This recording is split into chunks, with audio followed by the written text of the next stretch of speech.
కమ్మిన జీవితంలో వెలుగు నింపావయా, వ్యర్థముగా ఉన్న జీవితానికి అర్థం చూపావయా. వందనములు తెలియజేయుచున్నాను.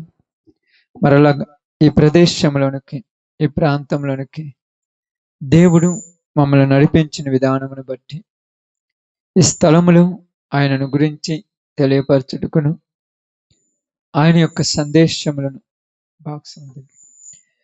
ఉద్దేశములను వివరించుటకును, అనేకుల జీవితాలలో గొప్ప కార్యములను జరిగించుటకును, ఆయన కార్యములు ఎంతో గొప్పవని వివరించుటకును మరలా ఈ అవకాశమును మాకు కలిగించినటువంటి దేవుని యొక్క గొప్ప నామమును బట్టి ఆయనకే మనం మహిమ చెల్లించాలి.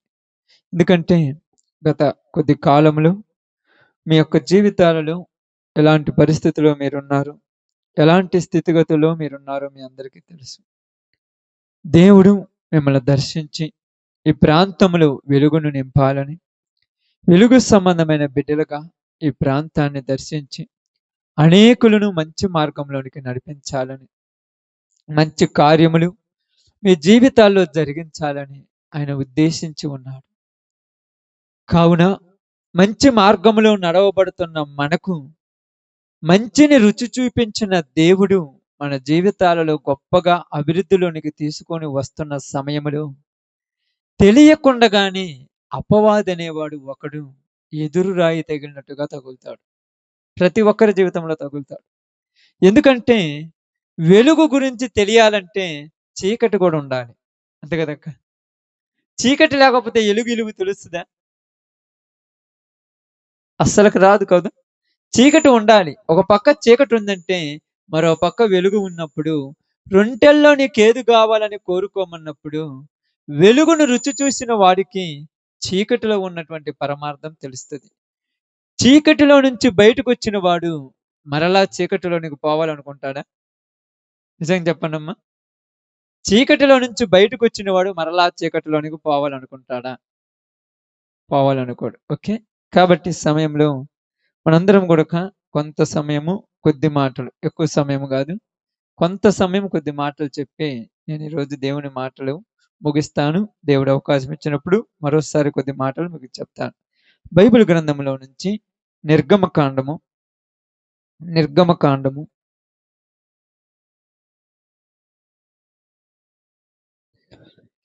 32వ అధ్యాయము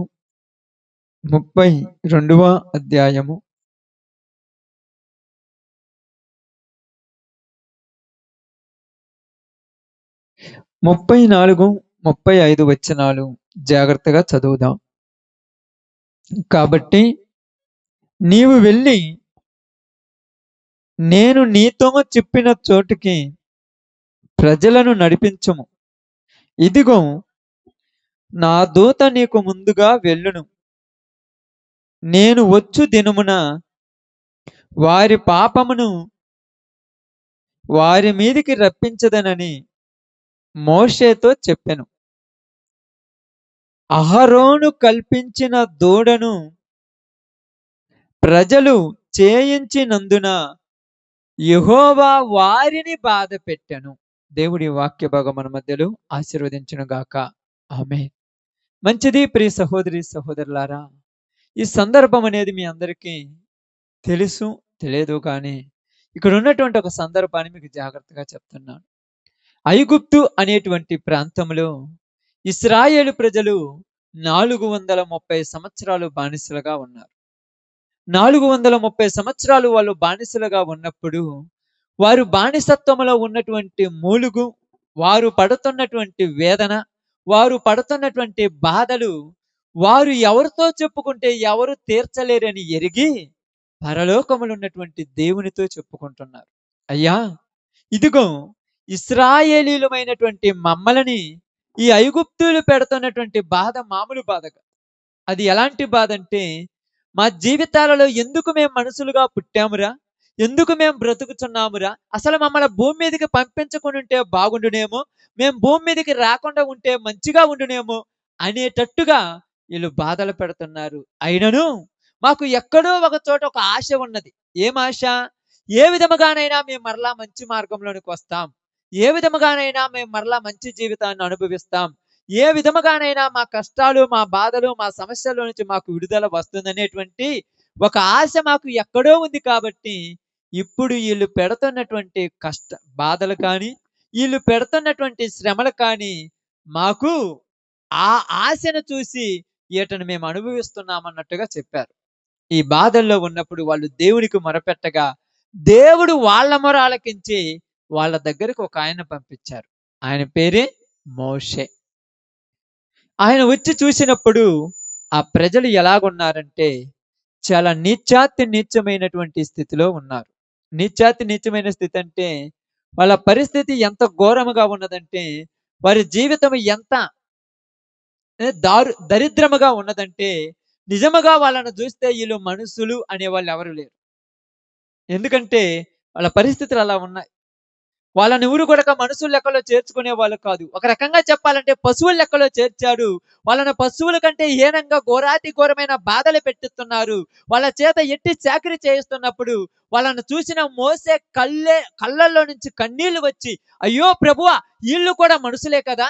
ఈళ్ళను కూడా గుర్తించాలి కదా! ఈళ్ళకి కూడా ఈ బాధలో నుంచి బయటికి తెప్పించాలి గదని మోసే మనసులో అనుకోని వాళ్ళను విడిపించటానికి ప్రయాసపడ్డాడు మోసే. ఇప్పుడు ఆ కష్టాల్లో ఉన్నటువంటి వాళ్ళు, ఆ బాధలో ఉన్నటువంటి వాళ్ళు బయటికి రమ్మంటే వస్తారా? రారా? వస్తారా? రారా? చెప్పండక్క. ఎందుకంటే ఆ వేదన అలాంటిది. ఆ కష్టాలు అలాంటియి. ఇప్పుడు బయటికి రమ్మనగానే అందరూ బయటకొచ్చేసారు. ఎవరు కూడా ఐగుప్తులో ఉండలేదు. ఎందుకు ఉండలేదంటే, ఐగుప్తు వాళ్ళ దృష్టికి ఘోరాతి ఘోరముగా ఉన్నది. ఐగుప్తులో బతుకుతున్న బతుకు మనుషుల బతుకు కాదది. పశువుల్లాగా బతుకుతున్నారు వాళ్ళను. ఎందుకంటే పశువులు లెక్కలో చూస్తున్నారు. ఎవరు ఇళ్లల్లోకి రానిచ్చేవాళ్ళు గాదు. ఎవరు వాళ్ళని దగ్గరికి పెట్టుకునేవాళ్ళు గాదు. ఎవరు వాళ్ళని ప్రేమతో పిలుచుకునేవాళ్ళు గాదు. ఎవరు వాళ్ళ పక్కన కూర్చోబెట్టుకునేవాళ్ళు గాదు. మిమ్మల్ని పుట్టించింది మాకు చాకిరీ చేయటానికే, మిమ్మల్ని పుట్టించింది మా కాళ్ళు ఒత్తటానికే, మిమ్మల్ని పుట్టించింది మా ఇళ్లలో పనులు చేయటానికే.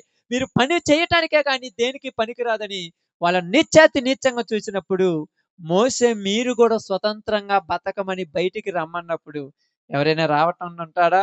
అదే స్థితిలో ఉంటారు చెప్పండమ్మా. బయటికి రావాలని ఉండదా ఎవరికైనా? బాగా ఆలోచించండమ్మా. బయటికి రావాలని ఉండదా చెప్పండి? ఎప్పుడు కూడా ఒక మనుషుల్లాగా కాకుండా, మనకు వాళ్ళలాగా మనసుంటది గదా! మనకు వాళ్ళలాగా ప్రేమ ఆప్యాయతలుంటాయి గదా! మనకు వాళ్ళలాగా తినాలి, ఉండాలని ఉంటది గదా! మనకు వాళ్ళలాగా 10 మందిలో కూర్చోవాలనే ఆలోచన ఉన్నది గదా! ఇలా ఉన్నప్పుడు ఇశ్రాయేలీయులను మాత్రమే ఐగుప్తీయులు ఎలా చూస్తున్నారు? ఒక తక్కువ వాళ్ళగా చూస్తున్నారు. బానిసలు అంటారు వాళ్ళు. ఏందంట? ఈ బానిసలనే వాళ్ళు ఎలా ఉంటారో తెలుసన్నా? ఎప్పుడన్నా చూసారా బానిసలనే వాళ్ళు ఎలా ఉంటారో? అధికారం వత్తుంటే లేసి దండం పెట్టాలి. అధికారం వత్తుంటే గుడ్డ కూడా నడుము కట్టుకొని వాళ్ళ కాళ్ళ కాడ మొక్కాలి. నీకేం 70 సంవత్సరాలున్నాయి, 30 సంవత్సరాలోడొత్తే ఎందుకురా లేత్తన్నావంటే వాళ్ళు అధికారులయ్యా. వాడొచ్చి రేయ్ ఇట్రారా అలా దేపారా, ఇది దేపారా అంటే చెయ్యాలి. ఎందుకయ్యా చిన్న పిల్లోడికి కూడా చేత్తన్నావంటే వాళ్ళు అధికారులయ్యా. వయసుకి కూడా ఎలివి కారణం ఏందంటే వాళ్ళు ఎవరు? బానిసలు. ఎవరు వాళ్ళు? బానిసలు కాబట్టే వాళ్ళు అలాంటి చాకిరీ చేస్తున్నారు. ఈ పరిస్థితిలో బానిసత్వంలో నుంచి బయటికి రావాలని ఉంటదా? ఉండదా ఎవరికైనా? ఉంటదిగా? అలాంటి బానిసత్వంలో బ్రతుకుచున్న వాళ్ళకు ఒక ఆశ చూపించాడమ్మా మోసే వచ్చి. మిమ్మలను మేము స్వతంత్రులుగా చేస్తాము. మీరు బయటికి రండి అన్నాడు.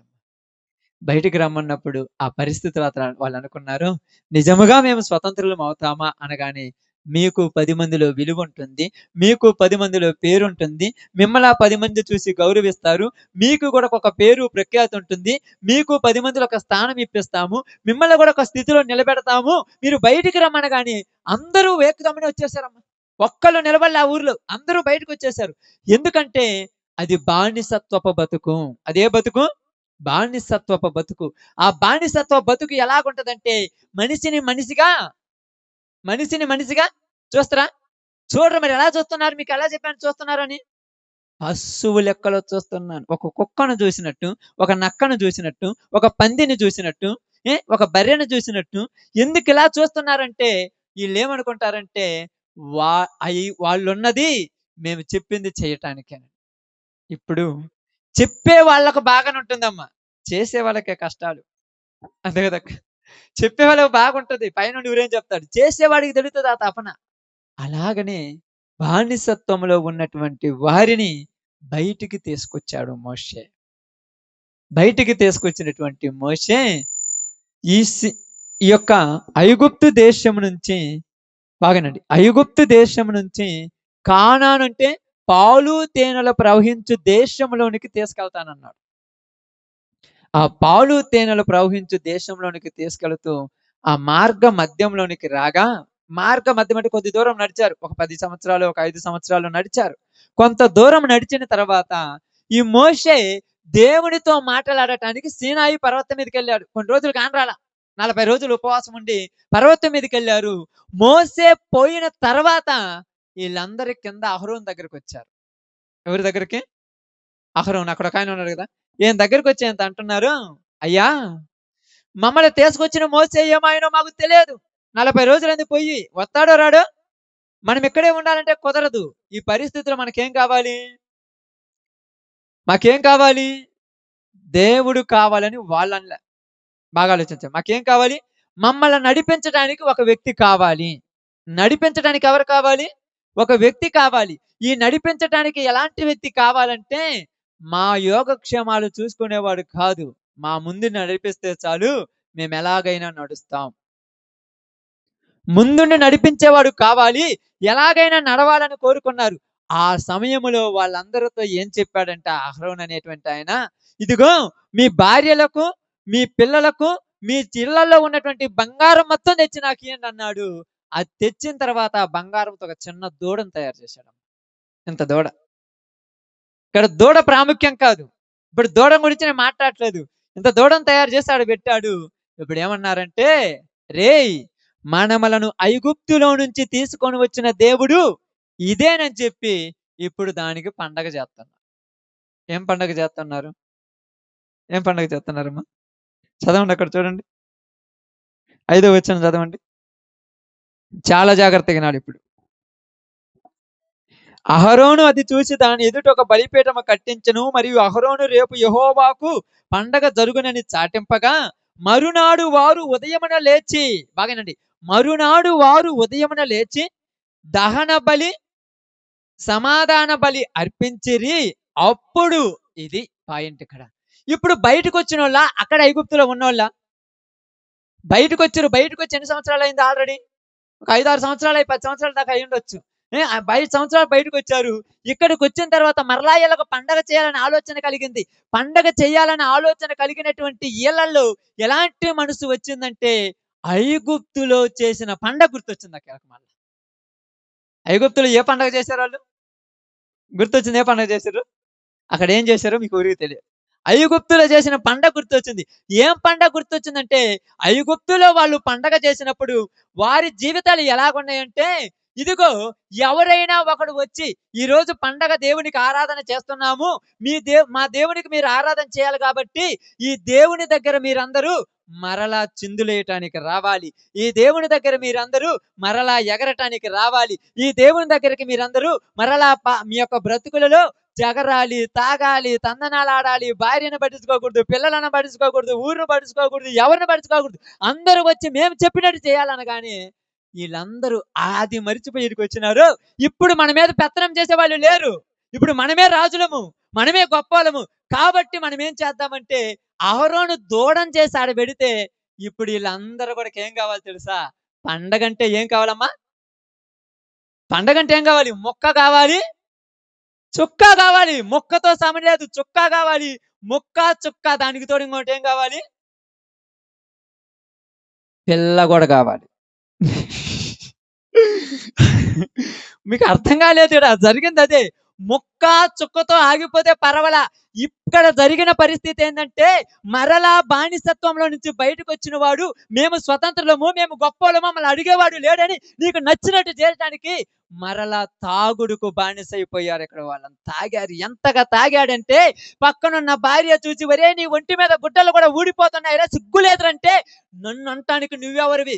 నా మీద పెత్తనం చేసేవాళ్ళు లేడు, నా సిగ్గుపోయినా పర్వాలేదు, నేను ఎగురుతున్నాను అన్నట్టుగా తాగిన మైకములో తల్లి తెలియదు, చెల్లి తెలియదు, అక్క తెలియదు, తమ్ముడు తమ్ముడు తెలియదు, భార్య తెలియదు, వదిన తెలియదు, ఆడబిడ్డ తెలియదు, ఏమి తెలియక కన్ను కనిపించినట్టుగా సిగ్గు లేకుండా తప్పు చేయటానికి రెడీ అయిపోయారు. అదే తాగుడు మానుకొని ఉంటే అది మానిపించారు కదా 10 సంవత్సరాలు వీళ్ళు. ఐగుప్తు దేశం నుంచి బయటకు వచ్చిన తర్వాత లేదు. ఇప్పుడు ఏమన్నారు తెలుసా? అక్క బాగున్నావా? ఆ! పిన్నామా? ఇదిగో బాగున్నావా? ఆ! ఇదిగోరే మీ అత్త పిలుతుందంటే, చెప్పండత్త. ఇప్పుడేమనేవాళ్ళు? కళ్ళకు కనపడితే చీర కట్టుకుంటే చాలు, ఆడపిల్ల అయితే చాలు, అది కుక్కయినా, నక్కయినా, జంతువైనా ఏదైనా నా కళ్ళల్లో కామం వచ్చింది గనుక నేను చేసేది పచ్చి తాగుబోతుతనం గనుక నేను ఎవరితోనైనా తప్పు చేయటానికి ఎనుకాడను. కన్న కూతురుతో కూడా తప్పు చేయటానికి రెడీ అయిపోయారు. ఆళ్ళు ఎగురుతున్నారమ్మా అక్కడ. యొక్క పొజిషన్ మీకు చాలా జాగ్రత్తగా నేను చూపించాలని చూడలేదు గానీ, ఇప్పుడు అక్కడ ఎగురుతున్నప్పుడు ఎలా ఉందంటే, ఈడు భార్యతో వాడెగురుతున్నాడు, వాడి భార్యతో ఈడెగురుతున్నాడు, వాడి చెల్లెలతో ఈడెగురుతున్నాడు, ఈడి చెల్లెలతో వాడెగురుతున్నారు. ఏందిరంటే ఇది దేవునికి పండగ. ఈడ అడిగేవాడు ఎవడు లేడా? అడగటానికి ఎవడు లేడా ఒక్కడేనా? చెప్పేవాడు ఎవడు లేడా? ఎవడైనా పోయి చెబుతామంటే నువ్వెవరివిరా నాకు చెప్పటానికి?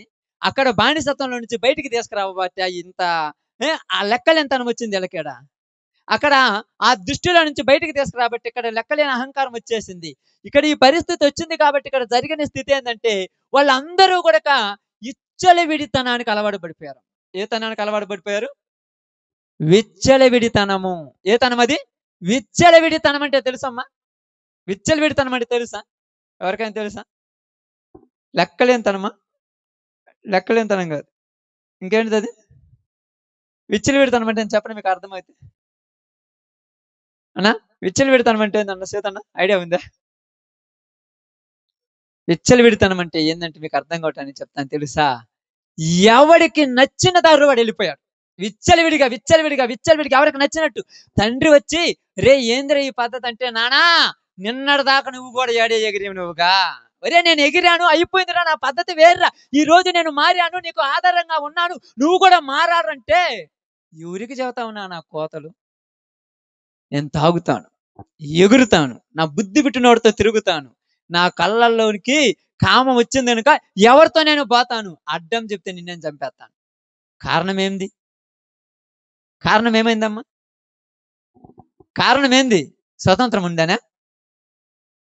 విచ్చలవిడితనం ఉందనా? కారణం ఏంది చెప్పండి? బాగా ఆలోచించాలి. కారణం ఏంది? రీజన్ కావాలి మనకు. కారణం లేకుండా ఏది రాదుగా. కారణం ఏంది? కారణం ఏమిటంటే తాగుడు. ఆమేన్. ఏందన్న కారణము? తాగినోడికంట ఏరా కళ్ళంట 4 అంతస్తులు కనపడతంట మిద్దె గోడక. పైన దూకుతుంటాను. కింద నడుతున్నా నేను నడిసేది ఆకాశంలో నా కింద విమానం ఉంది. నేను పైన నడుతున్నాను. నన్ను ఆపేది ఎవరు అంటారంట. పొద్దున్న చెబుతానంట ఏందంటే, "రేయ్ రేపు పొద్దున కావాలంటే ఆ యొక్క ఏ ఏరియా? ఈ యొక్క ఏరియా ఉంది చూడండి. ఈ దర్శికి నేనే ఎమ్మెల్యే టికెట్ పోటీ చేసేది. ఏందిరా నీ కాడ రేపు పొద్దున పోకుండా అంటే, ఏయ్ నా ఇంటి నుండి ఎన్ని డబ్బులున్నాయి. ఈ మధ్య కాలంలో ఇసిరేసి చెయ్యి నొప్పుట్టింది అన్నంట. పొద్దున్న లేసి మళ్ళా భుజాన కండ వేసుకొని పోతున్నట్టే. ఏందిరా రాత్రి పోతే ఆ కోతలు కోతమంటే అదేదో తాగిన మైకంలోనే. అంటే తాగిన మైకంలో ఏదైనా మాట్లాడుతున్నాడంటే ఈడు తాగిన మైకంలో మాట్లాడే పద్ధతిలో ఇంటి దగ్గర ఒక ఆడబిడ్డ ఉంది, తన భార్య ఉంది, ఆ భార్య తన కోసం ఎదురు చూస్తుంది. ఉదయమున పోయినవాడు సాయంత్రం దగ్గరకు వస్తాడే, నా భర్త ఎదురొస్తాడు, నా పిల్లలు ఉన్నారే అని ఎదురు చూస్తున్న భార్య కూడా గుర్తు లేదు. కట్టుకున్న భార్య గుర్తు లేదు, కడుపున పుట్టిన బిడ్డల గుర్తు లేరు, కన్న తల్లి గుర్తు లేదు, తోడబుట్టిన వాళ్ళు గుర్తు లేకుండా ఇష్టం లేకుండా ఏడబడితే ఆడ పొరిలాడుతుంటే అక్కడ ఆ రోజు ఐగుప్తులకు బానిసలైతే ఇక్కడ ఈ రోజు తాగుడుకు తిరుగుడుకు బానిసలైపోయారు. తాగి తందనాలాడి ఏమన్నాడు? తినుచు త్రాగుచు, చూడండి అక్కడ రాయబడింది ఎంత మాట ఉంది. త్రాగుటకును కూర్చుండి ఆటలు ఆడుతున్నారంటే ఎవరితో ఆటలు ఆడుతున్నారు? ఎవరితో ఆటలు ఆడుతున్నారు? వీళ్ళు ఆటలు ఆడటానికి ఇదేమన్నా అష్టాచమ్మా? అష్టాచమ్మా ఆట ఆడేది? ఎవరితో ఆటలాడుతున్నారు? ఎవరితో ఆటలాడుతున్నారు? మీకు అర్థం కాలే ఎవరితో ఆటలాడుతున్నారు? నీ కడుపును పుట్టిన బిడ్డతోనే, నీకు కట్టుకున్న భార్యతోనే, నీ తోడబుట్టిన చెల్లెలతోనే ఆటలాడటానికి లేచారు. చిన్నపిల్లలు కదన్నా. చిన్నపిల్లల తత్వం మేరుగోపోయిన రోజులవి. ఈరోజు 15 సంవత్సరాలు అయిపోయేలోపే ప్రెగ్నెన్సీని చేసేస్తున్నాడు. ఈడికేం తెలియదు అంటారేంది? ఈడికేం తెలియదా? తలకు పొగిరెక్కిపోయింది. ఇశ్రాయేలీయులకి అదే ఎక్కింది. అక్కడ బానిసత్వ బతుకులో కాళ్ళ కింద పెట్టి నొక్కుతుంటే అయ్యో రేపు పొద్దున మళ్ళా పనికి పోవాలనే భయంతో అణిగిమణిగి ఉన్నారు. ఈ రోజు స్వతంత్రం ఇస్తే పైకి వచ్చి నా ఇష్టం వచ్చినట్టు తిరుగుతాను, నా ఇష్టం వచ్చినట్టు చేస్తాను అడగటానికి ఎవరున్నాడు? అదే పరిస్థితి అక్కడ జరిగింది. అడగటానికి ఎవరున్నారు? నువ్వు కట్టుకున్న భార్య అడగకపోవచ్చు. అడిగితే విడాకులు ఇస్తానంటాడు కదా! అడిగితే ఏమంటాడు తెలుసా? నువ్వు కాకపోతే ఇంకొకతి అంటాడు. అడిగితే ఏమంటాడు తెలుసా? నీ కూతురు కాకపోతే ఇంకో కూతురుందంటాడు. రేయ్! నువ్వు తాగి తాగి 15 సంవత్సరాలు పెళ్లి చేసుకున్న 4, 5 రోజులకు చచ్చిపోతే కట్టుకున్న బిడ్డ ఏం కావాలిరా? ఆ బిడ్డని విధవరాలుగా నా ఇంట్లో పెట్టుకొని రోజు చూసుకోలేకపోతున్నానురా. నీ జీవితాన్ని మార్చుకోరా, నీ దండం పెట్టావు, కాళ్ళు పట్టుకున్నావు, ఎన్ని పట్టుకున్నాడు మారలేదు. తాగుడు పిచ్చిలో పడిపోయాడు ఆడు. నువ్వు కాళ్ళు పట్టుకున్నావు. అవసరమైతే నాకున్నదంతా ఇస్తాను. నేను ఎక్కడైనా అడక తింటానురా మీరు సుఖంగా ఉండమంటే. అవసరం లేదు. ఆ పిచ్చట్టాడిది. అక్కడ ఐగుప్తు దేశంలో బానిసత్వం నుంచి బయటకొచ్చాడు. ఇక్కడ మళ్ళా ఏటగా బానిసైపోయాడు. ఈరోజు అంటారు చూడండి. కాళ్ళు పట్టుకుంటారు అప్పుడప్పుడు చాలా మంది పిల్లలు, పాపం ఎంతమంది పిల్లోళ్ళు ఉంటారు కదమ్మా! నాన్న దండం పెడతాను నాన్న, మానుకో నాన్న. అమ్మ రోజు ఏడవలేకపోతుంది నాన్న. నీ కాళ్ళ మీద పడతానంటే కన్న పిల్లలు ఎట్ట కనపడతాడు ఈడికి? కుక్క పిల్లల్లా కాలుతో ఇసిరేస్తాడు. అసలు అర్థమైందా? జీవితం అంటే ఎవరికైనా అర్థమైందా? ఈ జీవితంలో ఉన్న పరమార్థం ఈరోజు ఎవరికైనా అర్థమైందా? ఈ జీవితంలో ఉన్న లోపల ఉన్నటువంటి ఆంతర్యం ఎవరికైనా అర్థమైందా? ఏమంటారంటే ఈడు, ఇది అలవాటు చేసుకున్నానన్న. అలవాటు చేసుకున్నావా? నువ్వు అలవాటు చేసుకున్నావు కాబట్టే నీ జీవితం ఏమైందని చెప్తున్నారు ఇక్కడ? సర్వనాశనం అయిపోయింది. నీ జీవితము 100 నుండు 100 జీవించవలసిన నీ బ్రతుకు నిండు 100 పిల్లా పాపలతో వర్ధిల్లి అందరితో సంతోషంగా ఉండవలసిన నీ కుటుంబంలో నీ యొక్క కుటుంబ ఫ్యామిలీ ఫోటోలో రోజుకొక పిక్చర్ తగ్గిపోతుంది. రోజుకొక పిక్చర్ ఏమవుతుంది? తగ్గిపోతుంది. ఎందుకు పిక్చర్ తగ్గిపోతుంది? పిక్చర్ అంటే తెలుసా? రోజుకొక ఫోటో మారిపోతుంది. ఏ ఫోటోలు పోతున్నాయంట చూడండి అక్కడ. బాగా ఆలోచించండి. ఏ ఫోటోలు పోతున్నాయంట? తండ్రి, తల్లి, పిల్లలు వెళ్ళిపోతున్నారు. ఎక్కడికి వెళ్ళిపోతున్నారు? వాడు ఏమన్నా ఇదిగో వయసు మళ్ళీపోయాడా, లేకపోతే ఆయుసు పడిపోయారా, వాడి జీవితం అయిపోయింది పోయాడా అనట్లా. దుర్మార్గంగా ప్రవర్తించి పోయాడు. అన్యాయంగా ప్రవర్తించి పోయాడు. ఒక్కరోజు ఆ ఇంటిలో కూకున్నప్పుడు ఐగుప్తు దేశంలో నుంచి బయటకు వచ్చిన కొత్తలో ఒక పక్క తండ్రి, ఒక పక్క తల్లి, ఒక పక్క బిడ్డలు ముగ్గురు కూర్చొని ఇంట్లో అన్నం తింటున్న రోజులలో ఆ కుమార్తెలు, ఆ కుమారులు అన్నారు, నానా మా కోట్లు సంపాదించి పెట్టకపోయినా లేదు నాయన, ఇలాగ రోజు మా ఇంట్లో ఉంటే చాలన్నారు. ఈరోజు నీ కోసం నీ కూతురు ఎన్ని దినాల నుంచి ఎదురు చూస్తుందో తెలుసా? ఇంటికి కనపడుతున్నాడు అసలు? ఈరోజు వస్తున్నాడా? ఏడున్నాడు? ఏడంటే ఇప్పుడే పోయాడు పని మీద. మరి ఏం పని? భార్య కంటే ముఖ్యమైన పనా? బిడ్డల కంటే ముఖ్యమైన పనా? భర్త కంటే ముఖ్యమైన పనా? అంతకంటే గొప్ప పని ఏముంది? పనేమి లేదు. వేరే వాటికి బానిసలయ్యారు. ఆ బానిసలలో బంధించబడ్డ వాణ్ణి విడిపించాలని ఎంత ప్రయత్నం చేస్తున్నా వాడు బయటికి రాలేకపోతున్నాడు. ఇప్పుడు దీనివల్ల ఏమొచ్చిందని రాయబడింది అక్కడ? దీనివల్ల ఏమొచ్చింది? ఏం జరిగింది తెలుసు? దానివల్ల బాగా గమనించి ఆలోచిస్తే, దానివల్ల ఐగుప్తులో బానిసత్వంలో నుంచి బయటకు వచ్చిన వీళ్ళు మళ్ళా అరణ్యంలో బానిసలయ్యారు. అక్కడైతే ఐగుప్తులకు బానిసలయ్యారన్న రాజులు అనుకుందాం, వాళ్ళు గొప్పలో బానిసలు. మరి ఇక్కడ ఊరికి బానిసలయ్యారు. అక్కడ ఐగుప్తులకు అందాం, ఎందుకంటే వాళ్ళు పెద్దోళ్ళు కదా. వాళ్ళు పెద్దోళ్ళు, గొప్పోళ్ళు, వాళ్ళకంతా తక్కువ జాతి వాళ్ళు. ఒక రకంగా చెప్పాలంటే ఇశ్రాయేలు జాతి తక్కువది కాదు, కానీ వాళ్ళు గొప్పోళ్ళైనా చెరబట్టుకొని వచ్చిన వాళ్ళు, వేరే ప్రాంతం నుంచి చెరగా తీసుకొచ్చిన వాళ్ళు కాబట్టి తక్కువగా చూసుకున్నారు. ఇప్పుడు అక్కడైతే ఐగుప్తులు ఉన్నారు పెత్తనం చేయడానికి, ఇక్కడ నువ్వు అక్కడివే, నిన్ను అడిగే వాళ్ళు లేడు. మరి ఇక్కడ ఎందుకు బానిసయ్యావు? ఇక్కడ ఎందుకు బానిసారమ్మా? చిన్న వయసు మీకు తెలుసు కదా, చిన్న వయసు, 15 సంవత్సరాలు 10 సంవత్సరాలు. దేనికి బానిసైపోయారు? ఏటికి బానిసైపోయి ఉంటారు జనాలు చెప్పండి? అడిక్షన్, సెల్ ఫోన్లు, సినిమాలకు, సీరియలకు, వాటిల్లో చూసి వాటి మీద ఉన్న కోరికలతో వాటిలాగా చెయ్యాలని నీ తల్లి గుర్తుండటం లేదు, నీ తండ్రి గుర్తుండటం లేదు, నీ తోడబుట్టిన అన్న గుర్తుండటం లేదు, నీ తమ్ముడు గుర్తుండటం లేదు. పొద్దుగూకులు ఇదే ధ్యాసలో ఉండి చివరికి 2 కళ్ళు పోతే ఆ తల్లిదండ్రులు నీకు పెళ్లి చేయలేక వాళ్ళ అవస్థ దేవుడెరుగు. ఎందుకు చెప్తున్నానంటే, ఆ రోజులలోనైతే ఐగుప్తులో వాళ్ళకు బానిసలు, మరి ఈ రోజు ఊరికి బానిసలయ్యారు వీళ్ళు. ఒకప్పుడు నన్ను చెప్పినోడు లేడు. ఒకప్పుడు నన్ను ఆదుకున్నవాడు లేడు. ఒక పక్క నన్ను బాగు చేసిన వాడు లేడు. ఒకప్పుడు నన్ను మంచి మార్గంలో నడిపించిన వాడు లేడు. ఇప్పుడు నీకు మంచి మార్గం చూపించి, మంచి దారిలో పెట్టి, నిన్ను మంచిగా వెళ్ళిపోయి, ఎక్కడ నీకు ఏ కరువు లేకుండా, ఏ ఇబ్బంది లేకుండా చేసుకోవటానికి పని, ఉండటానికి ఇల్లు, కట్టుకోవటానికి బట్టలు అన్నీ సమృద్ధిగిచ్చి, స్వతంత్రంగా జీవించమంటే, ఈ స్వతంత్రమును ఆధారం చేసుకొని, నీకు నువ్వే ఏమైపోయావు? బానిస. అప్పుడు ఒకళ్ళకి బానిసలు. మరి ఇప్పుడు ఎవరికి బానిస? ఉదయం పోయినోడు సాయంత్రం వచ్చినప్పుడు ₹1000 తీసుకొస్తే ఇంట్లో ఇచ్చేది ఎంత తెలుసా? ₹1 ఇతరా? ఏడన్నా ఇయటానికి అయి కొడక. వత్తుంటే అంతమందికి దానం చేస్తారు. మామూలుగా వచ్చేటప్పుడు ₹1000 వచ్చినాయి, నా కూతురికి చికెన్ బిర్యానీ తీసుకెళ్ళాలి, నా భార్యకి అది తీసుకెళ్ళాలి, ఇది తీసుకెళ్ళాలి అంటాడు. ఆ వస్తుండగానే మధ్యలో ఒకటి తగన పడుద్ది వైన్ షాప్ అనేది. ఆడికొచ్చిన తర్వాత రేయ్ సుబ్బిగా రారా, రేయ్ ఎంకిగా రారా, రేయ్ రారా, నీ తర్వాత నా కూరని భార్య అడిగింది ఇప్పుడు. ఆడేమో నా భార్యను గుర్తుపెట్టుకున్నాడు. ఈడికొచ్చాక ఈడు ఆడొచ్చాడు మధ్యలో. ఆడేదో చెప్పాడు నా కూతురు అన్నాడు. ఈడికొచ్చాక వాడికి ఇస్తున్నాడేంది? నేను చెప్పిందే రూల్. వీళ్ళకి ఎంత కావాలంటే అంత తగలబోయి. నీ భార్య పొద్దుటాల ముంచి నీ కోసం చూస్తుంది. బియ్యం తీసుకొస్తాడేమో, అన్నం ఉండాలని ఎదురు చూస్తుంది. అక్కడే తగలబెట్టొచ్చా. ఇంటికొచ్చిన తర్వాత అయ్యా బియ్యం అంటే మాట ఉంటదా? పాట ఉంటదా? ఏదైనా 2 మాటలు ఎగస్ట్రా అడిగితే కర్ర తీసుకొని కొట్టేస్తాడు. ఎవరు కొట్టమన్నాడు? ఎవరు కొట్టమన్నాడు? ఎవరికి అర్థమైంది? తినుచు త్రాగుచు కూర్చుండి ఆటలాడుతున్నాడు. ఇప్పుడు ఈ టైం కాడ నడిచాం కాడ 12:30 కాడ డాన్స్ చేస్తాడన్న.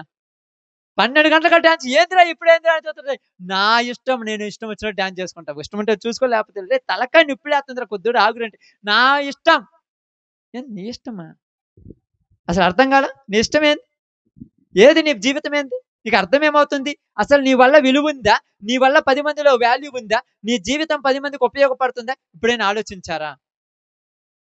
మా జీవితం చాలా విలువైనది. మా బ్రతుకులు చాలా గొప్పవి. మేము అనేకులకు ఆదర్శంగా నిలబడాలి. నేను ఒకళ్ళ మీద రూల్ చేయాల్సిన వాడిని. నాకు దేవుడిచ్చిన ఈ గొప్ప బహుమానము, నేను ఒకరికంటే గొప్పగా ఉండి అనేకులు నా కిందకి తీసుకొచ్చుకొని నేను పైనుండి పెత్తనం చేయాల్సిన వాడిని. అలాంటి విలువైన జీవితాలు ఎక్కడికి పోయాయి? మంచిగా చదువుకొని మంచి విలువలోనికి వచ్చి, నువ్వు చదువుకోవటం వల్ల నీకు ఉద్యోగాలు తొందరగా వస్తాయి. మంచి ఉద్యోగంలోకి వచ్చి నీవు ఒక ప్రయోజకుడు అయితే నీ కుటుంబాన్ని మంచి మార్గంలోకి తీసుకొని వస్తావంటే ప్రయోజకులుగా చేసే వాళ్ళు ఎవరైనా ఉన్నారా? ఎవరికైనా మార్గం అర్థమవుతుందా? ఇక్కడ ఇశ్రాయేలీయులకు అదే పరిస్థితి వచ్చేసిందమ్మ. అరణ్యంలోనికి వచ్చిన తర్వాత ఏం చేశారంట? బొమ్మ పేరు బొమ్మే. బొమ్మను చేసుకున్నందుకు నేనేం మాట్లాడట్లా, వదిలే దాని గురించి ఇప్పుడు మాట్లాడట్లా. పేరు పెట్టుకున్నారు. వీళ్ళ ఇష్టాలు నెరవేర్చుకోవడం మధ్యలో అది కావాలక్క. నీ ఇష్టం నెరవేర్చుకోవడం మధ్యలో అది ఉండాలిగా. ఎవరన్నా అడిగితే ఈ ఒక్క పూటలే ఆదివారం అని, ఈ ఒక్క పూటలే మంగళవారం అని రోజు వారాలు చెప్పేది. ఏ రోజు నువ్వు కంట్రోల్గా ఉంది? రోజు వారాలు చెప్పేస్తుంటే ఏ రోజు నీ జీవితం బాగుపడి చచ్చింది? ఏ రోజు నీ జీవితం తగలబడి చచ్చింది? ఏ రోజు నీ జీవితం నీ వల్ల ఉపయోగం ఊరికన్నుందా? ఏమంటావంటే నాది ఐరన్ అంటాడు. ఏం ఐరన్? తుప్పు పట్టిపోతే తెలుసు ఐరన్ కొడక. 17, 20 సంవత్సరాలు పెళ్ళైన తర్వాత గుండె జబ్బు వచ్చేస్తుంది. తీసుకెళ్ళి హాస్పిటల్లోనికి వేస్తాడు. అప్పుడే 16, 17 సంవత్సరాలకు వచ్చి ఉంటాడు కొడుకు. మా నాన్న నాకు ఇప్పుడు దాకా మంచి ప్రయోజకుని చేశాడు, ఇక డిగ్రీ ఇంటర్మీడియట్కి వెళ్ళిపోవాలని మంచి ఆశతో ఉంటాడు. వెంటనే హాస్పిటల్లో పోగానే నీకు నెలకు మెడిసినే 5,000, 10,000 అవుద్ది అంటాడు. వెంటనే భార్య ఏమంటో తెలుసా? ఎక్కడ తెచ్చి పెట్టాలనగానే కాలేజీకి పోవాలని ఇంటర్మీడియట్ సర్టిఫికేట్ తీసుకొని వచ్చిన కొడుకు అమ్మ దగ్గరికి వచ్చి, మా కాలేజీలో జాయిన్ కావాలి, మా సంవత్సరానికి 50,000 పెట్టాలంటే, మీ నాన్నకు మందులు కొనిచ్చానా, నీకు చదువు పెట్టానంటే, అయితే ఏం చేయాలి? నువ్వు చదువు మనకు. చిన్నప్పుడు ఊరు చదివేమన్నారు మిమ్మల్ని? చదువు మానిపించేసావు. ఎమ్మటే నెత్తిని బుట్ట పెట్టావు. కారణం నువ్వు తాగిన సిగరెట్లు, నువ్వు తాగిన మందు. డబ్బా యాడికి పోయినా తెలుసా డబ్బు? పచ్చిగా చెప్తున్నాను, నిజంగా చెప్తున్నాను, ఒక పచ్చిగా ఒక ఒళ్ళు అమ్ముకొని పోతే ఎక్కడ పోయినా డబ్బు వస్తుంది. డబ్బును సంపాదించడం నా జీవితంలో నేను చెప్తాను చాలా ఈజీ, కానీ క్యారెక్టర్ను కాపాడుకోవడం చాలా కష్టం. వీడేమంటాడు తెలుసా? ఐరన్ అంటాడు. ఐరన్ కూడా 4 రోజులు నెలలో పెడితే ఏమవుతున్నా తుప్పైపోద్ది. ఎంత గొప్ప వాళ్ళం చూడండి. అప్పుడప్పుడు నా కాళ్ళు నొప్పులు పుట్టిన లేలేకపోతున్నానయ్యా. ఏంది నువ్వు లేలేకపోతుంటే ఎవరైనా అంతే, ఇకేట్లు పడిపోవాల్సిందే. లోపల ఉన్న సారం తెలియకుండా లాగేస్తుంది తెలుసా? లోపల ఉన్న సారం లాగేస్తుంది. పైకి మాత్రం బాగా ఐరన్ దిట్టంగా ఉంటాడు. లోపల సారం మొత్తం ఏం చేస్తుంది? అది లాగేస్తుంది, లాగేస్తుంది, లాగేస్తుంది. మొత్తం సారం మొత్తం లాగిన తర్వాత చెయ్యి పైకెత్తమంటే డాక్టర్, "ఏం డాక్టర్ చెయ్యి పైకి లేలేదంటాడు." ఎందుకు లేతది? ఉన్నదంతా ఊడిపోద్ది లోపల. ఇప్పుడు ఆ భార్య ఈ బిడ్డను చదివీయలేక, నీకు మందులు తేలేక, పని చెయ్యలేక, ఇప్పుడు అనుకుంటది తెలుసా? వాళ్ళ అమ్మ, వాళ్ళ నాన్న బతికితే నాకసలు పెళ్లెందుకు చేశారు అని అడుగుద్ది. అర్థమవుతుందా? నాకసలు పెళ్లి ఎవరు చేయమన్నారు మిమ్మల? ఇట్టాటోడికి దేవుడు పడి చచ్చావంటే. మంచోడు అనుకున్నానమ్మా. అందరూ మంచోళ్ళే. ఎవరెవరన్నా ఉండ్రా? దొరకనంత వరకు అందరూ దొరలే. దొరికితేనే దొంగ. దొరకనంత వరకు అందరూ దొరలే. నేను కూడా దొరనే దొరక్కపోతే. ఎప్పుడైనా మర్చిపోయి శ్రీనివాసులట ఇక్కడ దర్శిలోకొచ్చిందనుకో, ఆ పక్కన రెస్టారెంట్‌లో ఆ యొక్క డార్క్ రూమ్‌లో కూర్చొని ఏత్తన్నాననుకో, "ఏంది ప్రకాశం నువ్వు కూడా" అంటే, "ఏం లేదే నా ఫ్రెండ్ ఫీల్ అవుతాడని." ఏం ఫీల్ అవుతాడు? నీకోసమా? నా కోసమా? అంత లేదు. రేపు నా లోపల ఉన్న కిడ్నీలు, ఎముకలు పోతే, నా కట్టుకున్న భార్య విడో అవుతే పెద్ద లెక్క లేదు. ఆ పాపానికి తగినట్టుగా పిల్లల్ని కన్నాంగా, వాళ్ళ జీవితాలు ఏమైపోవాలి? సంపాదించడం చేతగానప్పుడు ఈ కుమారుడు ఏమైపోతాడు? కుమార్తె ఎలాగ దారి దారి తప్పుద్ది? ఏ మార్గంలోనికెళ్ళిపోతారంటే, వాళ్ళెట్టపోతే నాకెందుకు? నేను శుభ్రంగా ఉన్నాగా. ఏడ శుభ్రంగా ఉన్నావు? పోయేదేదో ఆ జబ్బు రాకుండా తగలబడి సచ్చిపోతే అంతటితో పోద్ది. 4 రోజులు ఏడ్చి ఎళ్ళిపోతారు అంతే. కానీ రోజు ఈ నరక యాతన ఎంత ఘోరాతి ఘోరమంటే, ఇశ్రాయేలు ప్రజలు అరణ్యములో పడిన యాతన. బాగా తాగిన మైకంలో అందరూ ఎగురుతున్నారన్న. వీడు బోయి ఉన్నాడు తాగిన మైకంలో ఎవరైనా గుర్తుంటరా? ఈడు బోయి వాడి భార్య మీద చెయ్యేత్తాడు. వాడొచ్చి ఈడి భార్య మీద చెయ్యేత్తాడు. ఎవడో ఒకడు అరాకొర తాగునోడు ఆ పక్కన కూకుంటే వాడికి మండుతుంటది. ఏమంటాడు? ఏందిరా ఈడు ఈమెని పట్టుకున్నాడు. ఏందిరా వాడు ఆమెని పట్టుకున్నాడు. "ఏయ్! నువ్వు బయటికి రమ్మంటే." దేవుని భక్తి చేసుకుంటుంటే నీకు వ్యసనమా? ఏ భక్తి నీ భక్తి? వాడితో ఎగిరేది నీ భక్తా? ఏ? ఎగిరి చిందులేసేది నీ భక్తా? ఇక్కడ అదే చేత తిని త్రాగుట కూర్చుండి ఆడటానికి లేచారు. ఏ టైంలో లేచిర్రు? ఏ టైంలో? సాయంకాలం 5, 6 స్టార్ట్ చేసిరింక. కాళ్ళు ఊనలొచ్చేదాకా స్టార్ట్ చేసిండు. 3 రోజులు ఆబ్సెంట్ పెడతాడు. దేనికి? ఇంగ పని లేదు, పాట లేదు. ఆ మూలన ఒకళ్ళు పడుకుంటారు, ఈ మూలన ఒకళ్ళు పడుకుంటారు. పిల్లలు ఇంటికొచ్చి మమ్మీ అన్నం వండలేదంటే, "ఏయ్! అన్నం లేదు, ఏం లేదు పా." ఇప్పుడు పక్కింటికి పోయి అడుక్కోవాలి నీ కొడుకు తెలుసా? ఈరోజు నీ కొడుకులు అడుక్కుంటున్నారు దేనికి? నీ వ్యసనాలే దానికి కారణము.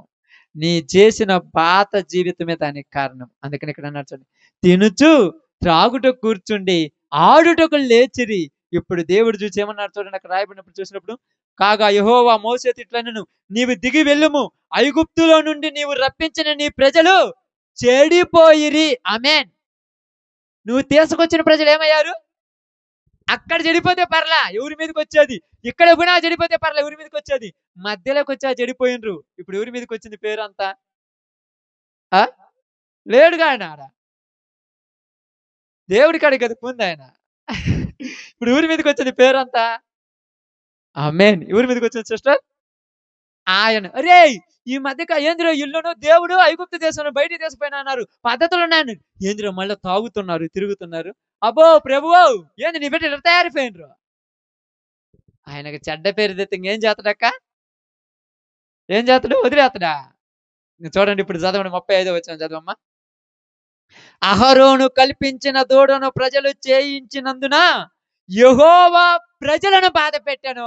దేవుడే ఇప్పుడు అలా బాధలు పెట్టింది. మనం అనుకుంటాము నా కర్మ ఎట్ట తగలబడింది. అంత సీన్ లేదు. దేవుడు ఆజ్ఞ లేకుండా ఏది ఎవరి మీదకి బాధ పెట్టింది ఎవరు? అక్కడ రాయబడింది అంత చక్కగా రాయబడింది చూడు. యెహోవా ప్రజలను బాధ పెట్టారంట. ఇప్పుడు మళ్ళా బాధలు వచ్చినప్పుడు ఏమన్నారు? అక్కడ బాధ వచ్చినప్పుడు ఊరిని పలకరించారు. అందరితో అన్నాడు. ఊరు బాధలు తీర్చోళ్ళు లేరు. తీరుతురు ఎవరన్నా? ఎవరు తవ్వుకుంటే వాళ్ళ కోతులు ఎక్కువున్నాయి కదక్క. ఎవరు చెప్పుకోగలరు? అక్క ఏం చేద్దాం అక్క రాత్రంతా నిద్ర లేదక్క. వాడు ఒక దొంగ సచ్చినోడొచ్చి నైట్ 2 గంటల దాకా అబ్బా! చెప్పేది కదక్క గోలక్క అంటే. ఇంక నాకు చెప్పమ్మా నా ఇంట్లో పద్ధతి చూడతావా? నాకు 3 గంటల దాకా నిద్ర లేదు నేను చెప్పుకోవటమే. ఇంక ఎవరి ఇళ్ళు బాగున్నాయి ఎవరితో చెప్పడానికి? ఎవరి దగ్గర మంచి జీవితం ఉందా ఎవరికి చెప్పడానికి? అందుకని ఆనాడు ఐగుప్తులో దేవునికి మొరపెట్టిన ప్రజలు ఈనాడు దేవునికి మొరపెట్టడానికి మర్చిపోయారు. ఎందుకు మర్చిపోయారు? ఎందుకు మర్చిపోయారు చెప్పండమ్మా? ప్రార్థన చేస్తాను. ఎందుకు మర్చిపోయారు? ఎందుకు మర్చిపోయారంటే దేవుడి దగ్గరికి మళ్ళా పోతే ఎక్కడ సిగ్గుపోద్దో. ఆమేన్. అర్థమైందా? మళ్ళా పోతే ఏమనుకుంటాడో? ఏమనుకుంటాడు ఆయన ఆదరించడానికి వచ్చినోడా? ఆయన ఏమన్నా నిన్ను జీవితాన్ని నాశనం చేయడానికి వచ్చినోడా? ఆదరించడానికి వచ్చినోడు ఏమనుకుంటాడు? తెలిసి తెలియక ఎవరైనా తప్పు చేస్తారు. తెలిసి కూడా తప్పు చేస్తాడు. దేవుని దగ్గరికి నువ్వొస్తే క్షమించేవాడాయన. ఎంతటి పాపినైనా క్షమిస్తాడు. ఎంత గొప్ప పాపినైనా, ఎంత నీచమైన పనులు చేసిన వాడినైనా ఖచ్చితంగా క్షమిస్తాడు. ఎందుకు క్షమిస్తాడంటే, నీ కుటుంబం బాగుపడాలి కాబట్టి క్షమిస్తాడు. నీతోనే పోయేదైతే శిక్షిస్తాడక్క. నిన్ను నమ్ముకొని నీ బిడ్డలున్నారు. నిన్ను నమ్ముకొని నీ భార్య ఉన్నది. నిన్ను నమ్ముకొని నీ భర్త ఉన్నారు. నిన్నొక్కదాన్ని కష్టపెడితే నీ కుటుంబమే నాశనమైపోద్దని, ఆ కుటుంబం కోసమైనా మరలా నీ మీద జాలి చూపెడతాడు. అది గుర్తుపెట్టుకోండి ఎప్పటికి. నన్నే క్షమిస్తాడంటే నిన్ను కాదు, ఎవరినైనా క్షమిస్తాడు. ఎందుకంటే నిన్ను జాలి చూపించడానికి నీ మొఖాన్ని చూసి కాదు ఇప్పుడు చెప్తున్నా. ఈ రోజు వరకు కూడా నేను చాలా మంది అప్పుడప్పుడు అంటారు, కొన్ని చోట్ల నేను సువార్తకెళ్ళి చెప్తున్నప్పుడు అంటారు, అన్న ఈ మధ్య కాలంలో నేను ఎక్కువ చేస్తాను, ఏది నాకు ఏది రాలేదంటే నేను చెప్తున్నా, అరే నీ గురించి ఆలోచించట్లా దేవుడు. నీకు ఒక ఏలడు పిల్లనిచ్చుంటాడేమో, నువ్వు చస్తే ఆ పిల్ల తండ్రి లేనిది అవుద్దని, ఎక్కడ తండ్రి లేనిదైతే పట్టించుకోరని ఆ పిల్లకు ఆధారం కావాలని ఉంచారని చెప్పాను. అంటే ఆ బిడ్డ కోసం, అది ఒకవేళ బిడ్డ లేకపోతుంటే ఎప్పుడూ తునకలైపోయాడు. దానికి ఒక లిమిట్ ఉంటది. లిమిట్ మీరిందనుకో అందరేమైపోతారమ్మా? దేశ దిమ్మరులవుతారు. ఇప్పుడు ఎవరికి చెప్పుకోవాలి వాళ్ళ బతుకులు? బాధ పెట్టాడంటమ్మ. ఎవరిని బాధ పెట్టాడు? లిమిట్‌లో ఉన్న వరకు ఏమనలా. లిమిట్ దాటిపోయారమ్మ. లిమిట్ దాటిపోయారు. ఒక హద్దుండాలి ప్రతి దానికి. తిన్న ఒక హద్దుండాలి, తాగిన ఒక హద్దుండాలి, పాపం చేసిన ఒక హద్దుండాలి. హద్దు మీరి చేస్తే ఇంక ఎవరు ఆపలేరు. అతి ఏమంటారు? అతి మరణం. అతి ఎవరు చేసినా ఏం చేయలేమింకా. మనం ఏం చేయాలంటే పక్కన కూర్చొని ఏడవడం తప్పితే ఇంకేం చేయాల్సిన పని లేదు. నేను చెప్తున్నాను, ఏడవటానికి గూడా నువ్వు యాక్టింగ్ చేయాలి గానీ నీ కళ్ళమ్మట నీళ్ళు కూడా రావు. నిజమే. అదేనా? 20 సంవత్సరాలు ఏడిపిచ్చి నరకయాతన పెట్టి, ఈడు ఎప్పుడు చస్తే బాగుండని 20 సంవత్సరాల్లో ఏ 1000 సార్లనుంటావు. నీ కోరిక ఒకరోజు నెరవేరితే నలుగురు చూస్తే ఏమన్నా అనుకుంటారేమో ఆడ కూర్చొని ఏడ్చినట్టు యాక్టింగ్ చేయాలి తప్ప అది నేర్పు రాదు. ఎందుకంటే ఫ్రీడమ్ వచ్చేసిందిగా. ఆ నరకయాత్ర నుంచి ఫ్రీడమ్ వచ్చేసిందిగా. నిజంగా చెప్తున్నానిక్కడ. ఐగుప్తులో నుంచి బయటకొచ్చిన తర్వాత అరణ్యంలో ప్రజలేమయ్యారు? చెడిపోయారు. అయ్యా! ఇంత మంచోళ్ళు కూడా చెడిపోతారంటే కరెక్ట్ అయిన మార్గంలో లేకపోతే ఎవరైనా చెడిపోతారు. అర్థమవుతుందా? కరెక్ట్ లేకపోతే ఏమవుతారు? ఎవరైనా. చెప్పేవాళ్ళు లేకపోతే ఏమవుతారు చెప్పండి? చెడిపోరనా? అప్పుడప్పుడు చెప్పాలి. నాకెందుకులే అనుకుంటారనుకో, ఊరు పట్టించుకోవడనుకుంటే ఏమనుకుంటాడు వెళ్ళిపోతాడు. ఇప్పుడు జస్వంతుడు అనుకోండి, నేను చెప్పలేదనుకోండి, బై ఇప్పుడు రేపు పొద్దున ఏమంటారు పల్సర్ అంటారు, తర్వాత అదేమంటారు బుల్లెట్ అంటారు, తర్వాత ఎఫ్‌జెడ్ అంటారా, 600 అంటాడు. నువ్వేమంటావు రేయ్!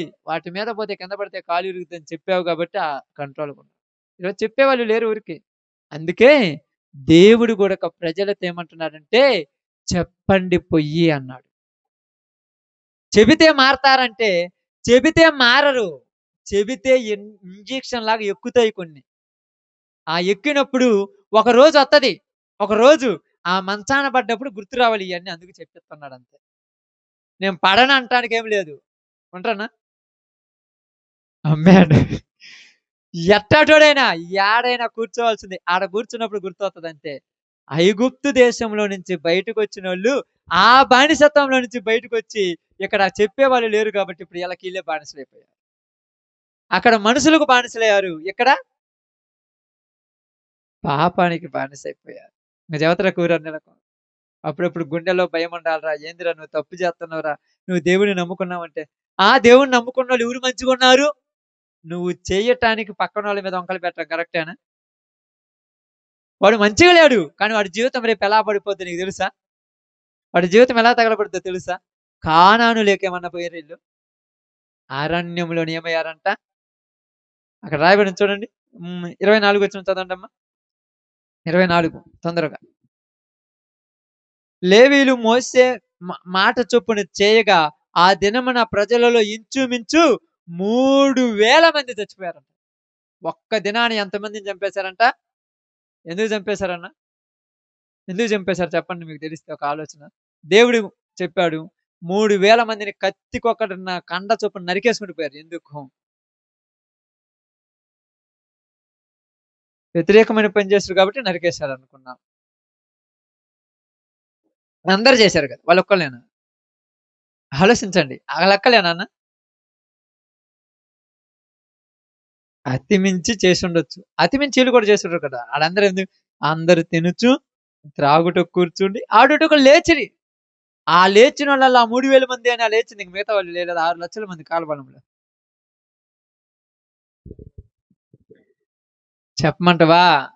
ఈళ్ళెవరంటే ప్రేరేపించేవాళ్ళు. ఎవరంట? మన దగ్గర మనలాగుండి బయటకి పోయి తాగితే ఏమవుద్దిరా? అందరూ తాగుతారు. అలా పాస్టరే తాగుతాడు. ఇట్లా ప్రేరేపించే వాళ్ళు ఉంటారు చూడు కొందరు. వాళ్ళని తెగ నరకరంగా ప్రేరేపించే వాళ్ళు ఉంటారని చెప్పి తెగ నరికిచ్చాను. ఎవరన్నా నరికేయాలో తెలుసా? మన దగ్గర మామూలుగా ఉంటారు. బయటికి పోయిన తర్వాత రెచ్చగొడతారు. రెచ్చగొట్టేవాళ్ళు లేకపోతే అసలు లేదుగా. ఆ రెచ్చగొట్టోని తెగ నరకమని చెప్పాడు దేవుడు. ఈరోజు జీవితంలో చెప్తున్నాను ప్రియ సహోదరి, సహోదరులారా. మీ అందరికీ తెలియచేస్తున్నాను మీ యొక్క ఆత్మీయ తండ్రిగా.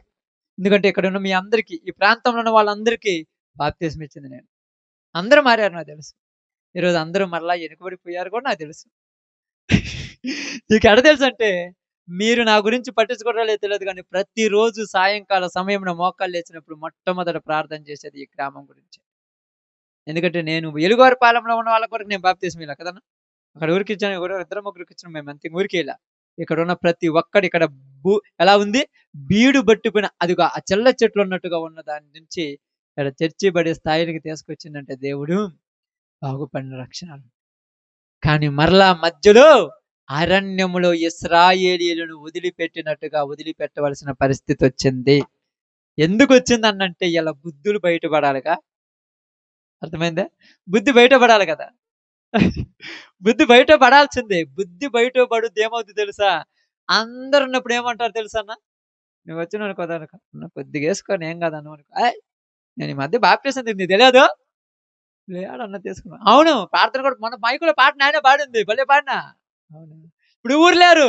ఈయన్న ఇటు పోయిండు, ఆయన అటు పోయిండు, ఈయన ఇటు ఒక్కడినే ఆడ కూర్చున్నా. ఇప్పుడు పుట్టచాడు పెట్టుకొని ఏత్తుంటే ఆయన చూసాడయ్యా. చెట్టు చాటున పట్టుకొని ఏత్తుంటే ఆయన చూసిండు. ఇప్పుడు బాధలు పెట్టొద్దా? ఇప్పుడు ఇరగదీయొద్దా? ప్రార్థనకొస్తున్నా కష్టాలు బావట్లా. ఎవరు చెప్పిర్రు? ప్రార్థనకొత్తన్నావా? ప్రార్థన కాదు నువ్వొచ్చేది. పాడు పనులు చేస్తున్నావు దేవుని పేరు చెప్పి. అందువలన 35వ వచనంలో నేను ఉదయకాలం ప్రార్థన చేసుకున్నాను ఇక్కడికి రావటానికి. అన్నోళ్ళకి ఫోన్ చేసే ముందు ప్రార్థనలో కూర్చున్నాను. 2 గంటల తోటి కూర్చున్నాను. ఇంట్లో ఒక్కడినే ఉన్నాను. ఎవరు లేరు. 2 గంటల తోటి ప్రార్థన చేసిన తర్వాత నాకు అదే మాట పదే పదే అదే మాట చెప్పాలనిపించింది. దేవుడు బాధలు పెట్టాడు. మనుషులు పెట్టారని మీరు అనుకోవద్దు. దేవుడే కొట్టాడు. ఎందుకు కొట్టాడంటే దేవుడు నీ మీద ఎంతో ఆశ పెట్టుకొని నిన్ను బయటికి తీసుకొచ్చాడు. ఎంత ఆశ పెట్టుకున్నాడంటే నీ నిమిత్తము మత్తయి సువార్తలో గాని, యోహాను సువార్తలో గాని మీరు తర్వాత ఇంటికి పోయినా చదువుకోండి. నీ నిమిత్తము పరలోకంలోనికెళ్ళి ఒక ఇల్లు కట్టించాడక్కడ. ఆ ఇంటిలోనికి నా బిడ్డ అయిన ప్రకాష్ వచ్చి ఆ ఇంటిని స్వతంత్రించుకోవాలంటే నా కోరికల కోసం ఆ ఇల్లు పడగొట్టేటట్టు నేనే చేస్తే కట్టిన తండ్రే ఆ కొడుకు లేడని ఇల్లు పడగొట్టేటప్పుడు ఎంత బాధ ఉంటుందో తెలుసా? ఎంత బాధ వస్తుందో తెలుసన్నా? ఇదిగో నా కొడుకు కోసం ఇల్లు కట్టించాను అబ్బా! అద్దాలేసి అన్నీ సరిగా చేయమంటే వాడు ఏడో ఇష్టం వచ్చినట్టు తిరిగి ఏడో పడిపోయి ఏదో చచ్చిపోయిందనుకోండి.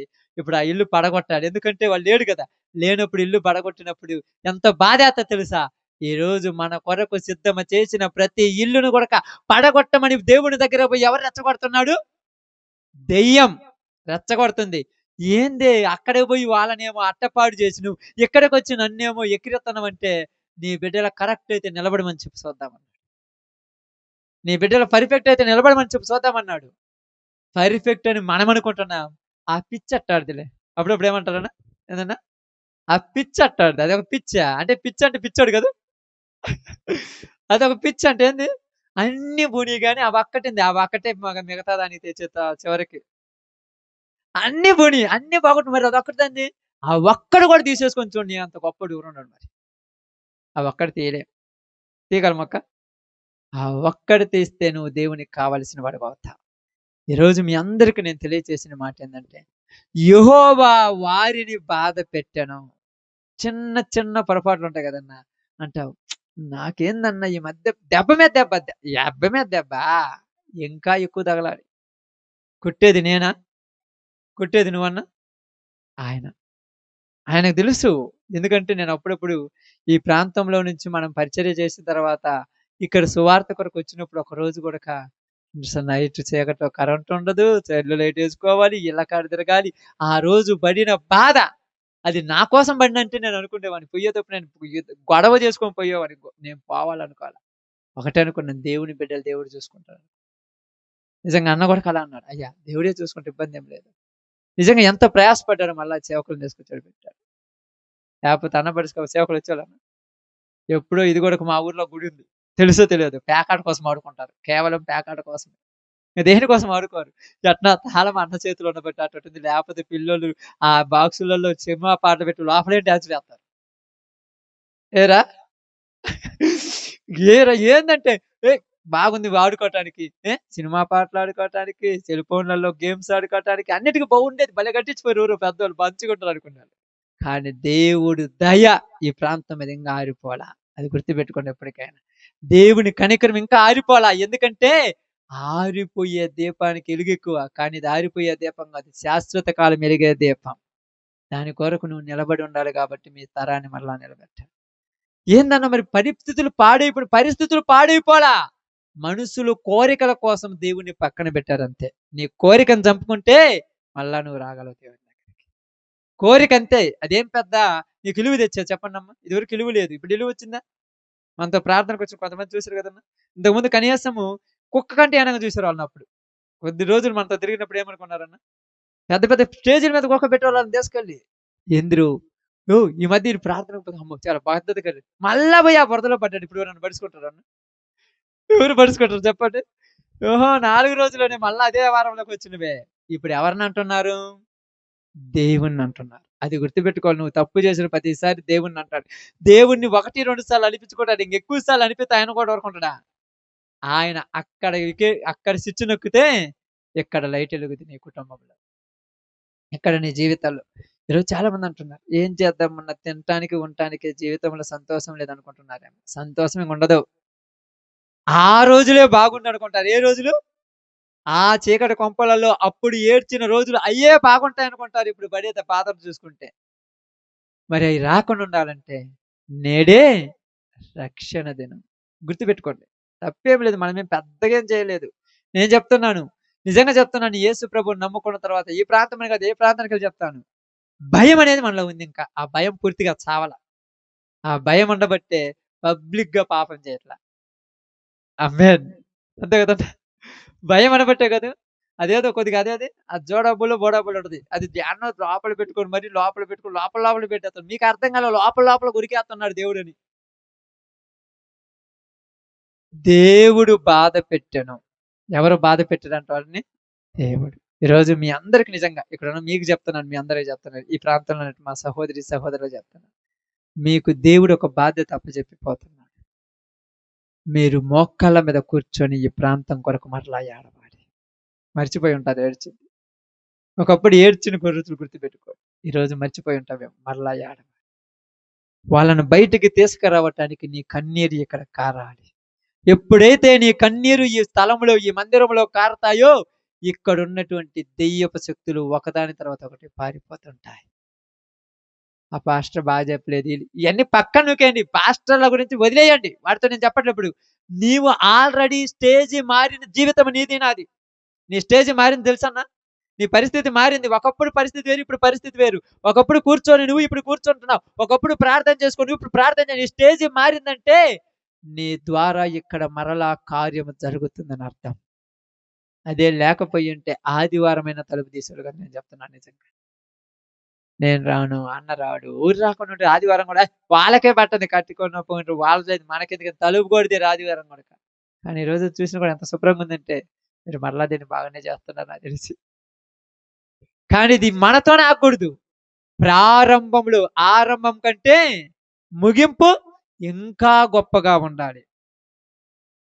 ఒకప్పుడు చూసినోళ్ళు అసలు ఇది ఊరే అని అన్నోళ్ళు, ఈ దారిని పోతున్న వాళ్ళు అన్నారు ఇది కూడా పెద్ద ఊరుగా, ఇక్కడ పెద్ద మీటింగ్ జరిగింది అన్నోళ్ళు మళ్ళా వచ్చి అంతకంటే గొప్ప కార్యాలు ఇక్కడ జరగాలి.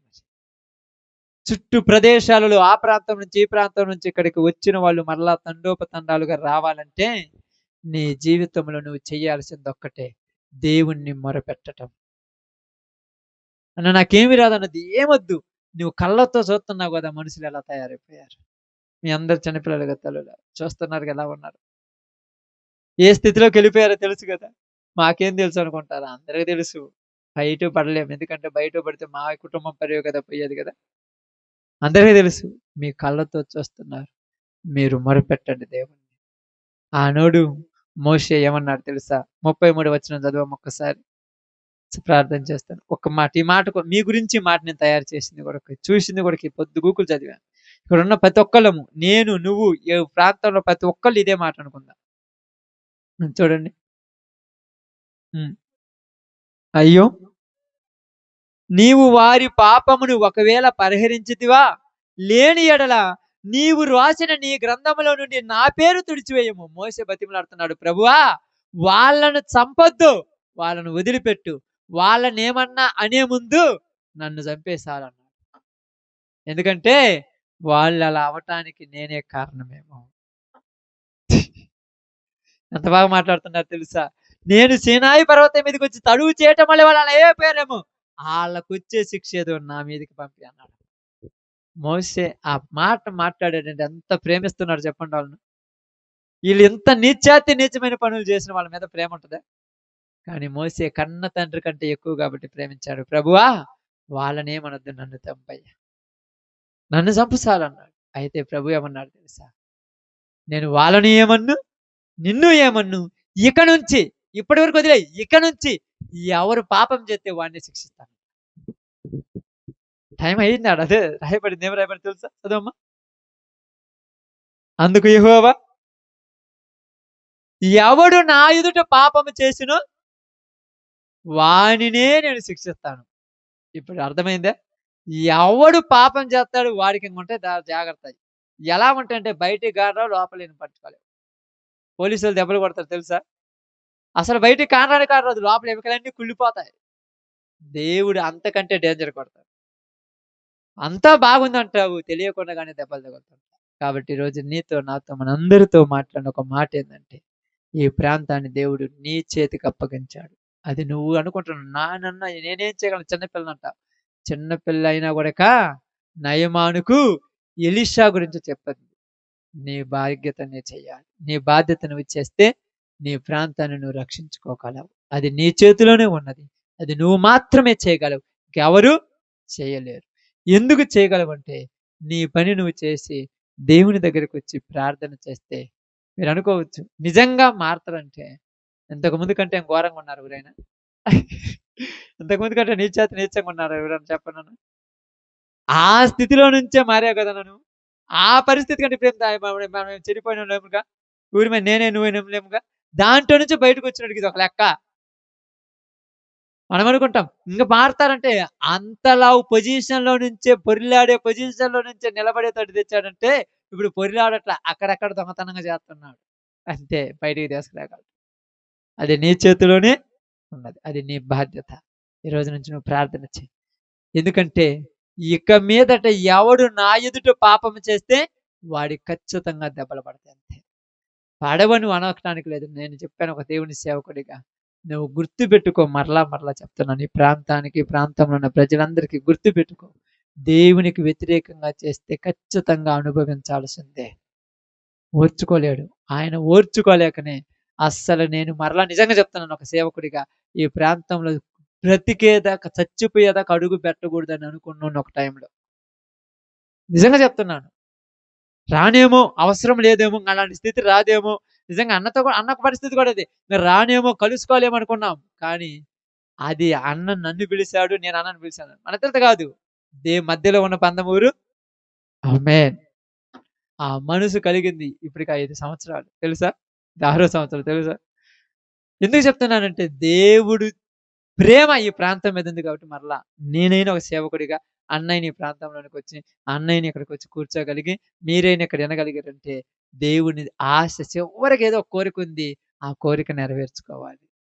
మన అప్పుడు చూడండి, చివరికి ఈ ఒక్కసారి ట్రై చేసి చూడండి. ఎప్పుడన్నా ఏదైనా మీరు తిరణాలకు ఉన్నప్పుడు నేత్రగా జాక్ పాట్ తగలటానికి ఆ రింగులు వేస్తారుగా, వేసినప్పుడు లాస్ట్ ఒక్కటే ఒక్కటే అంటారు కదా, ఆ ఒక్క ఛాన్సే దేవుడు ఈ రోజు నీకు నాకు ఇచ్చాడు. నువ్వు ఎక్కడ ఏ ప్రాంతంలో వినుచున్న ప్రియ సహోదరి సహోదరుడా, నువ్వు ఎలాంటి పరిస్థితిలో ఏ నీచమైన స్థితిలో ఎలాంటి దిగజారిన స్థితిలో ఉన్నా దేవుడు ఈరోజు నీకు లాస్ట్ ఛాన్స్ ఇస్తున్నాడు. ఇది గుర్తు పెట్టుకొని ఒక్కసారి నీ మనసులో అడుగు. నువ్వు పడుకున్న స్థలంలోనే, కూర్చున్న స్థలంలోనే, నువ్వు ఎక్కడున్నా కూడా అడుగు, అయ్యా నేను ఇలాంటి తప్పు చేశాను, నన్ను క్షమించు.